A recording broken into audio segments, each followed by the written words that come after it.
식량 안보의 중요성이 커지면서 정부가 콩 자급률 목표치를 새롭게 제시했습니다. 2030년까지 자급률 45% 달성을 천명했는데요.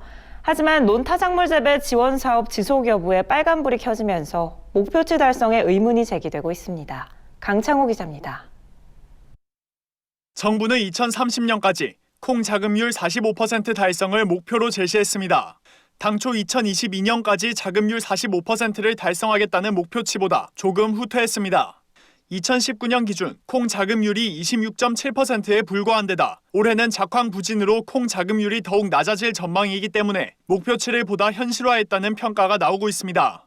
문제는 내년도 논타작물 재배 지원 사업 지속 여부가 결정되지 않아 신규 목표치 달성마저 요원해졌다는 점입니다. 국산 콩 생산 기반에 중요한 역할을 하고 있는 지원 사업의 존속이 불투명해지면서 콩 자급률의 상승 동력이 사라지는 것이 아니냐는 우려가 나오고 있습니다.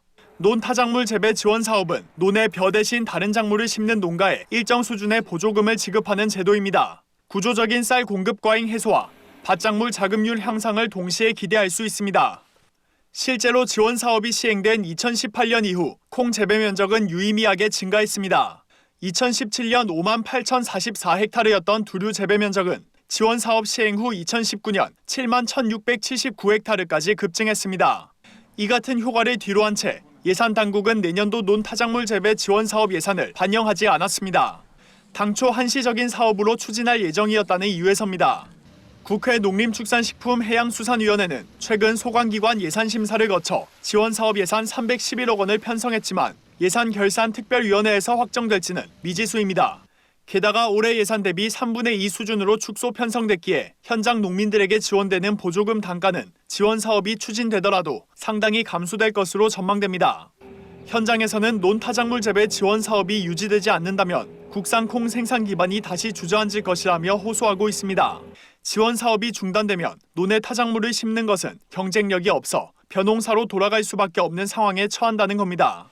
3년 만에 농가들이 밭식량작물 하는 농가들이 완전히 정착이 안 돼 있다 아닙니까? 이게 이제 정착이 될 때까지 어떤 지원을 해야 되는 거죠. 크게 많은 게 아니더라도 지금 상임위 올라가 있는 예산이라도 반드시 반영이 되면 좋겠다. 이를 두고 농정 당국의 고민도 깊어지고 있습니다. 농림축산식품부는 국회 단계에서 논타작물 재배 지원 사업 예산이 반영될 수 있도록 최대한의 노력을 기울이겠다고 밝혔습니다. 그러며 예산 반영이 불발될 경우를 대비해 대안을 모색하고 있다고 설명했습니다. 자급률이 취약한 식량작물을 생산하는 농가에 대해서는 다른 작목에 비해서 우대가 필요하지 않느냐, 그런 방향에서 좀. 정부가 제시한 콩 자급률 청사진. 하지만 실제 정책 실행 여부가 불투명해지며 현장의 불신만 키우는 건 아닐지 우려됩니다. MBS 뉴스 강창호입니다.